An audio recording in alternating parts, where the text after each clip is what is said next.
Sample problem 18.9. Using data from Appendix 2, calculate the equilibrium constant case of P for the following reaction at 25 degrees Celsius. 2H2O liquid in equilibrium with 2H2 gas plus O2 gas. Okay? So the idea here is that there is a relationship between delta G, that's the free energy change for a process, in this case a chemical reaction, is equal to the standard free energy change plus the gas constant R times the temperature T times the natural log of the reaction quotient. However, if we are at equilibrium, as this problem suggests, at equilibrium, delta G is equal to 0. And furthermore, at equilibrium, Q is equal to K. So we can substitute in that delta G naught is equal to minus RT ln Q. Now, where'd that negative come from? It came about because it's not that delta G equals RT ln Q. Delta G equals delta G naught plus RT ln Q, but delta G is 0. So it's delta G naught. So if we subtract RT ln Q from both sides, we'll have delta G naught is equal to minus RT ln K. My apologies.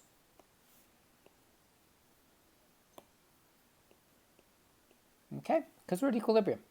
So the strategy of this problem then is to use the data from Appendix 2. We'll give you delta G naught, and then from that find K.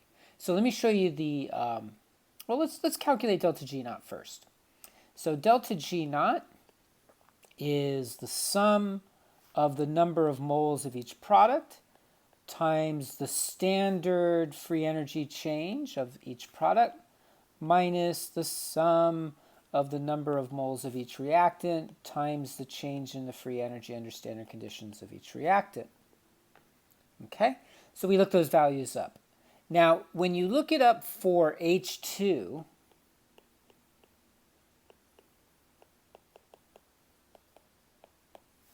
it's equal to 0. And when you look up the value for O2, it's also equal to 0. If you look it up for H2O liquid, it's equal to minus 237.2 kilojoules per mole. So when you run through the numbers, here's what you find. It's products minus reactants, right?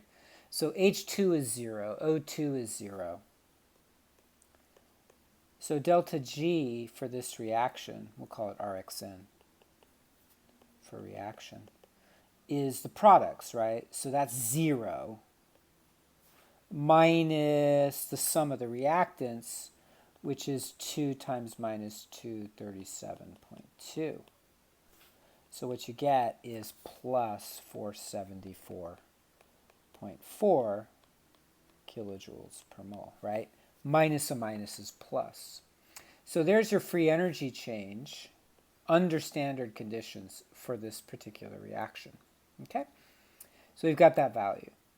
Now, if we want to find K,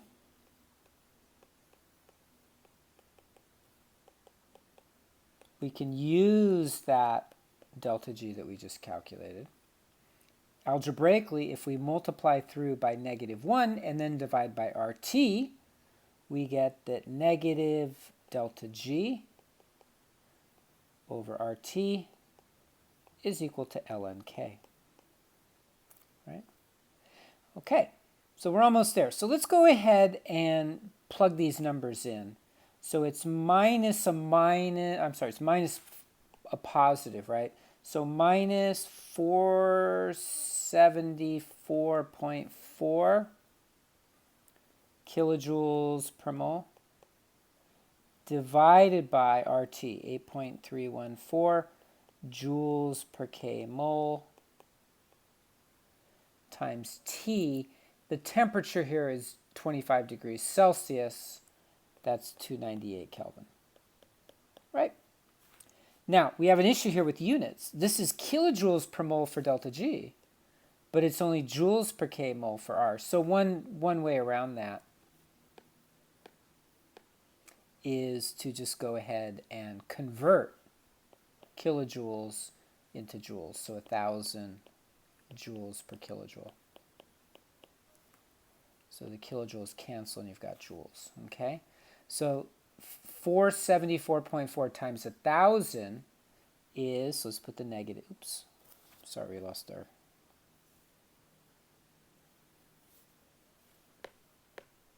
there we go. We lost our little writing pad there. Let's bring that back. So, so let's put the negative here. 474.4 times 1,000 is 4.744 times 10 to the 5 joules per mole. Okay? You see where that came from?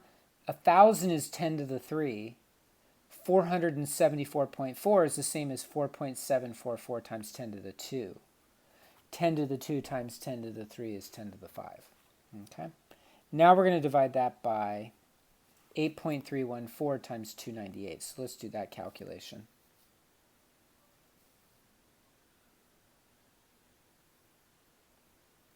.314 times 298, and you get 2477. Let's make it 2478. And then the units, these Kelvin, are going to cancel, and you got joules per mole. And then that's going to equal our ln of K, right? Joules over joules, moles over moles. Excellent.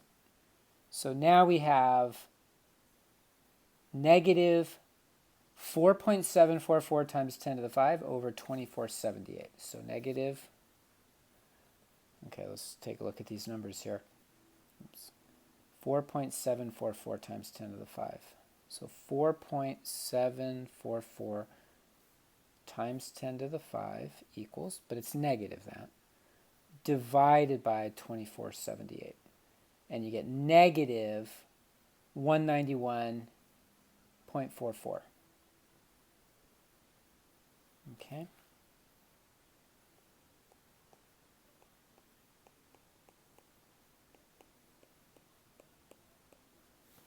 Okay, so now the question is, how do you find K? We've got ln K. Remember the idea of inverse functions? If you take e to the ln of x, you get x back. Or if you take ln of e to the x, you get x back, because they're inverse functions. So what we're going to do here is we're going to take e to the minus 191.44 equals e to the ln of k. So you get k. K is just e to the negative 191.44. Now, that's an odd way to represent a number. Your calculator may or may not be able to do that calculation. Probably if you put it in a spreadsheet program on a laptop or a personal computer, you'd be able to get the answer out of that. They have enough digits in their processors to get that number. Generally, most calculators can't evaluate a number like that. They'll just tell you it's 0. Let's see what our calculator here does. Let's just take the e to the x. See how it tells you it's 0? It's not 0. It's really small, but it's not 0. So what we have to do is we have to figure out a little trick here. So this is what we're going to do. We're going to do what's called a change of base operation. It's a really interesting little trick here. Here's what we're going to do. We're going to claim that e to the x is equal to 10 to the x divided by the natural log of 10. And that would be equal to 10 to the x divided by approximately 2.303. That's usually enough sig figs right there. Okay? That's called a change of base operation. So here's what we're going to do. We're going to take e to the negative 191.44, and we're going to say that that's equal to 10 to the negative 191.44. over 2.303. Okay, so let's come back down here and do that. So then 191.44 negative, and we're going to divide that by 2.303, and get negative 83.13.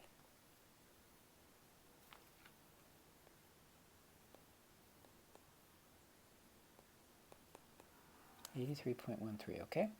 Now, that is close. It's not scientific notation, right? 10 to the negative 83, 1 times 10 to the negative 83 would be scientific notation, but it's not a whole number. It's not an integer value. It's a decimal number, 83.13. So how do we deal with that? If I have 10, let's say it's 10 to the 2, we could write that as 10 to the 1 times 10 to the 1. Or if we had 10 to the 7, we could write that as 10 to the 3 times 10 to the 4, right? The exponents add up together. So 1 plus 1 is 2, or 3 plus 4 is 7. So what I'm going to do is I'm going to break this out as 10 to the negative 83 times 10 to the negative 0.13. Now, why did I pick those two numbers? The reason I picked them is because negative 83 and negative 0.13 add up to negative 83.13.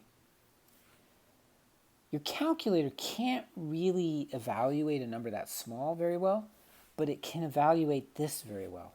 So what I'm going to do is I'm just going to change the order and write it as 10 to the minus 0.13 times 10 to the minus 83. And then I'm going to go back on the calculator and I'm going to evaluate that number. So let me come back over here. 0.13 negative, and I'm going to do 10 to the x. And see how it's 0.74? So that means this is equal to 0.74, right? 10 to the minus 0.13 times, now I'll use the x notation, 10 to the minus 83. Isn't that clever?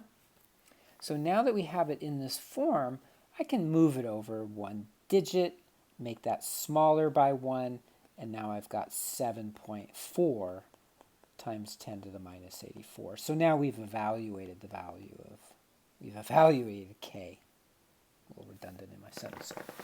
K is 7.4 times 10 to the minus 84.